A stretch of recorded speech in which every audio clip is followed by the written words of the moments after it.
Eh bien, voilà. Bonjour les amis. Alors que tout le monde a des yeux rivés sur les stades de Coupe du Monde et que les notifications de vos smartphones s'affolent parce qu'Elon Musk vient de devenir le premier trillionnaire de l'histoire de l'humanité. Moi, je suis ici sur le terrain. Comme vous pouvez voir, je suis là sur le terrain. Et vous voulez que je vous dise une vérité qui va vous choquer. Le secret derrière la fortune d'Elon Musk et le business invisible derrière la Coupe du Monde partent exactement du même endroit que là où je suis aujourd'hui.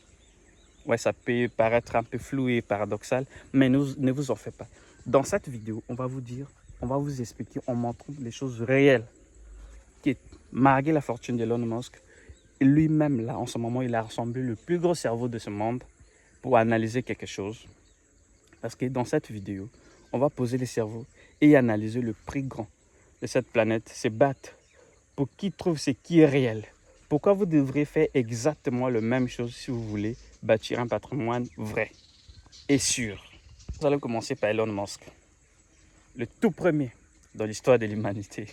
Non les gars, il est fort. Commençons par Elon Musk. Elon Musk, on parle de SpaceX, des fusées, coloniser la planète Mars. Selon vous, quel est le plus grand défi pour envoyer des humains sur la planète Mars? Non, ce n'est pas le carburant. Non. Ce n'est même pas question de peut-être l'espace. Donc, non. Mais c'est la question de nourriture. Comment nourrir? C'est ça. Le plus gros problème qu'Elon Musk dépense des fortunes pour faire des tests, pour tester des systèmes d'agriculture autonomes qui peuvent se pousser dans des milieux hostiles. Or, vous comprenez que malgré la puissance de calcul, malgré la hausse niveau de technologie, mais l'élément le plus crucial, l'élément le plus central de toute cette aventure, eh bien, c'est la nourriture, chers amis.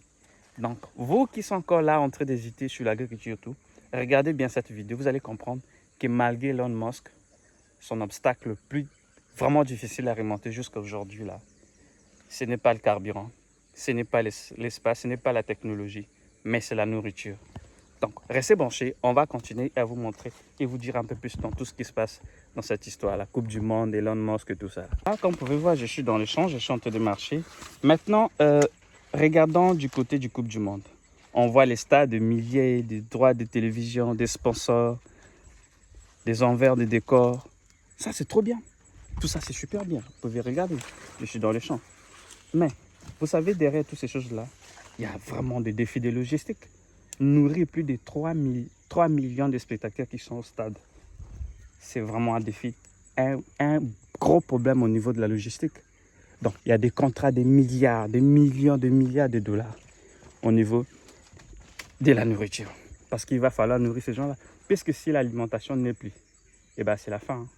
Tout s'arrête. Il n'y a plus d'alimentation derrière ces Coupes du Monde. C'est-à-dire des contrats de légumes, des contrats de fruits, des contrats pour c'est-à-dire des produits de nécessité. Toutes ces choses-là, si ça n'existe plus, eh ben, la Coupe du Monde, là, ça s'arrête, chers amis. Donc, vous comprenez à tel point que investir dans le réel ne va jamais tomber. Investir dans l'agriculture, dans l'élevage, dans tout ce que vous voulez, ça, c'est vraiment investir dans de bonnes choses. Moi qui suis un trader, un vendeur en pharmacie, mais je suis maintenant dans l'agriculture, vous pouvez comprendre qu'il y a du sérieux dans toutes ces choses-là. Donc, chers amis, on ne va pas aller trop loin avec vous dans ce tutoriel. Il était juste question de vous montrer que malgré Elon Musk, il est dans l'agriculture parce que son plus gros défi, c'est réellement trouver des systèmes qui fonctionnent de façon autonome. Et nous, comme vous pouvez voir, je suis là dans mon champ. Donc aujourd'hui, je suis venu visiter un peu comment le maïs ils sont vraiment bien élevés. Il pousse déjà et donc dans peu de temps, ça sera déjà de récolte. Donc, chers amis, pour tous ceux qui sont intéressés pour l'agriculture et tout, et que vous voulez apprendre à diversifier votre portefeuille, on vous demande vraiment de vous abonner sur la chaîne, d'activer la cloche de notification. Et on va se retrouver dans une autre vidéo où on va continuer toujours de parler de comment diversifier efficacement ses ressources de revenus pour être à l'abri de tout danger et de tout crash sur le marché financier. Donc on se retrouve très prochainement. C'était Alex sur Trade Life Academy. Merci beaucoup.